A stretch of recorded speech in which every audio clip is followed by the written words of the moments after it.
Hey everyone, Tim Schofield here, and Samsung just released their latest flagship tablet, the Galaxy Tab S11 Ultra. This has a 14.6-inch AMOLED display. It comes with an S Pen. It has expandable storage with a micro SD card slot, all while being very thin and light with a premium design. They also sent over the book cover keyboard Slim, which is a keyboard attachment that will also act as a case. We'll take a closer look at both of these. I want to point out you also get an IP68 rating for dust and water resistance in this tablet, which is nice, plus the MediaTek Dimensity 9400 Plus chipset inside. Anyways, we're gonna take a quick look at what comes in the box, then of course get some hands-on with the new Tab S11 Ultra from Samsung. Let's get started. Here's the book cover keyboard Slim and our Galaxy Tab S11 Ultra. Right away, we have our tablet up towards the top. Can already tell it's really thin. Setting that to the side for a second. You do get an included stylus, so nice that they always include this. It does have a lot of ridges in terms of kind of like a pencil, so not as round as they usually are. You do have a tool for that micro SD card slot to expand the storage, quick start guide, and a USB Type-C to Type-C cable for charging, so no brick included. Peeling off the paper and sliding our tablet out. This is the gray color. It also comes in silver as well. Now I'm gonna boot this up for the first time, and while it turns on, let's take a closer look at this 14.6-inch tablet. Along the left side of our tablet is one of the quad speakers, a microphone, another speaker. Down towards the bottom are just a couple slots, I believe, if you're going to use some accessories. It helps hold it in place. And then on the right side here is another one of the speakers, USB Type-C port, and that final speaker. So quad speakers, tuned by AKG as well. Up towards the top is, like I said, that micro SD card slot. You've got a couple more microphones. This is where our power button and volume rockers are. So not quite the most convenient place for a power button in general. It's not like you're pressing it all the time though. Make note, there's just a very small camera bump in that corner. On the back, some very subtle Samsung branding moving along. You also get some connectors, again, for accessories. I'll show off our keyboard in just a second. Here is our dual camera system. You get a 13 megapixel main sensor and an 8 megapixel ultra wide angle lens. Grabbing our S Pen, I want to point out the magnet is at the top of our tablet. And let's see if you need to. Okay, so it seems like it's right above that micro SD card slot, and it needs to be on the gray side, so it's a little bit more colorful where it has the Samsung logo down at the bottom. That's where that magnet is, so it's not going to connect on any other part. Obviously, there's a button on this side anyways, but just know it's actually pretty strong, so even if you don't set it perfectly flat, it recognizes it and sort of twists it down, so I don't really foresee that being much of an issue. Also, just for reference, where your accessories are, there's clearly a lot of magnets down there as well. Anyways, I'm going to run through the startup process, just talk about anything that's noteworthy. Now, I know I mentioned that power button is a little inconvenient to reach, but it's really not that big of a deal because you have an in-display fingerprint scanner to unlock the device, and it's in a very convenient location right next to where your thumb's going to rest when you're holding the tablet horizontally. Just set your thumb down, continue through. No haptic feedback yet on this. You can also set up face unlock if you'd like to use that in addition to the fingerprint scanner.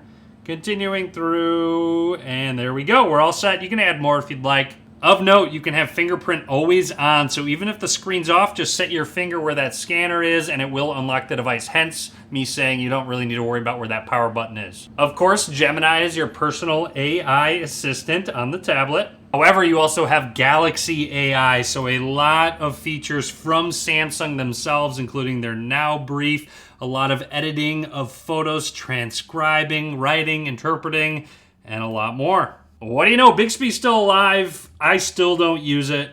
You're all set up and ready to go. Let's jump to our home screen. Nice that the pen is just working out of the box. Love to see that, and we are all set up. I will say, This, as usual, Samsung has a very premium tablet. It is probably the best Android tablet you can get right now. A close look at that 14.6-inch display. It looks great. It's a dynamic AMOLED 2X up to 120 hertz, 2960 by 1848 resolution. Jumping into display settings, just very quickly wanted to show off a couple things. First of all, that motion smoothness is set to adaptive, so it will go up to 120 hertz, and screen mode is set to vivid by default. No, you don't have to use the gestures. You can if you'd like to, where you pause, you get to recents, and when you're in an app and you swipe up, you can get to this panel right here, which is really nice, actually. I like that a lot, but you can activate those buttons down at the bottom if that's something you're looking for, and it will have a perpetual taskbar down there.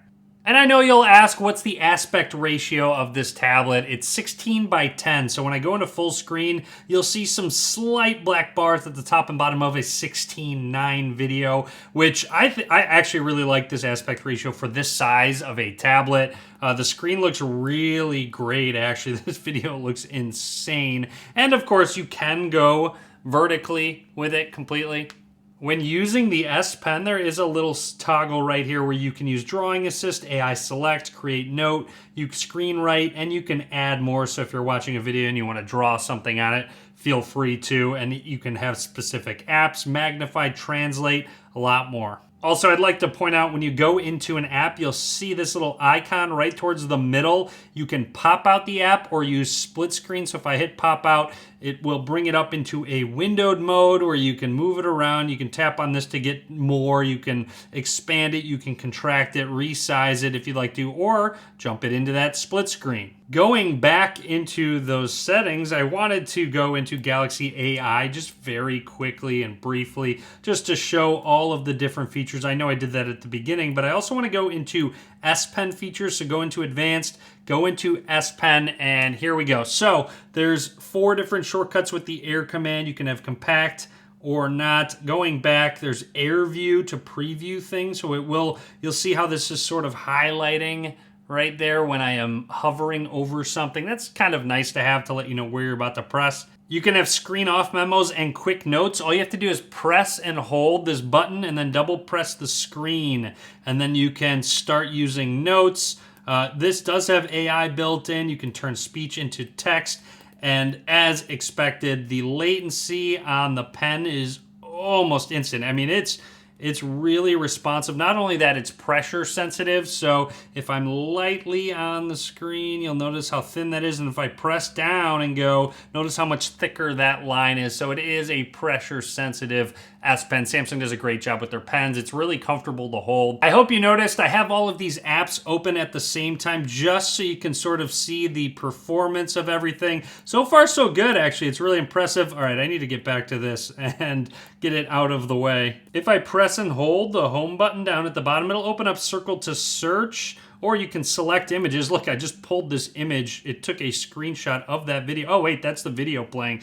Can I circle it? Okay, there we go. I can circle that, and it lets me know exactly what kind of snowy owl that is. Setting our pen back down, and I want to test out that fingerprint scanner very quickly. So what you'll notice on the lock screen, setting our thumb down unlocks right away. You can double press the screen, and you'll have to learn where that specific placement is. But again, double pressing and it's on. You can also double tap to turn the screen back on. So again, that power button placement really isn't that big of a deal. Anyways, let's also grab our book cover keyboard Slim and get that set up. All right, taking it out of the box, it should be just the keyboard, which also acts as a case. So a little bit of Samsung branding, an obvious cutout for the camera, and flipping this open, here we go. So a little bit of a two-tone with the back being a little bit darker, a little bit lighter on the inside with the keyboard. Now let's actually grab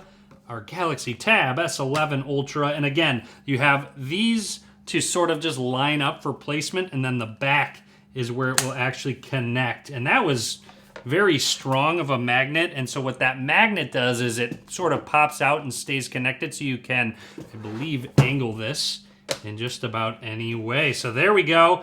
It is angled a specific way, and this is it. You can't move it in any way because it's locked in down at the bottom. So this is the only angle. Obviously you can pop it out, but it will disconnect and then you can close it, which is really nice because it'll protect the screen, it'll protect the back. You can still have your S Pen on it. And then also when you flip it on open, it recognizes it. It actually turned the screen on.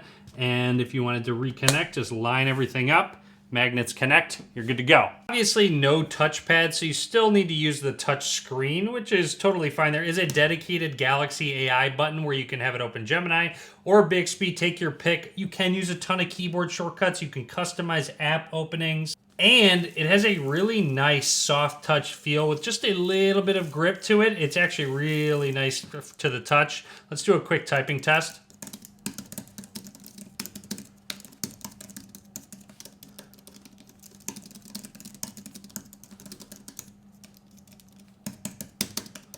Okay, so overall, not like a crazy amount of travel, which is expected with such a thin keyboard case, but it's still fairly comfortable to type on. A lot of nice spacing, just a full-size keyboard. It seems like the function keys are enabled out of the box. However, you can customize that, so you can change the brightness, volume, and even open up decks, which is a really nice feature to have on not just your tablet, but any Samsung phone as well. Now, overall, that's everything I want to talk about for now with the Galaxy Tab S11 Ultra. Drop a comment. Let me know what you think. Honestly, Samsung's done a really good job. The screen looks amazing with that 120 hertz. It's very premium overall. It's thin, it's light. Of course, with a 14.6-inch display, it is a very large, it's basically a laptop replacement. But drop a comment, more to come, so be sure to click that subscribe button. Be sure to follow me on various social media. I'll link to those down below. Be sure to give this video a thumbs up. And as always,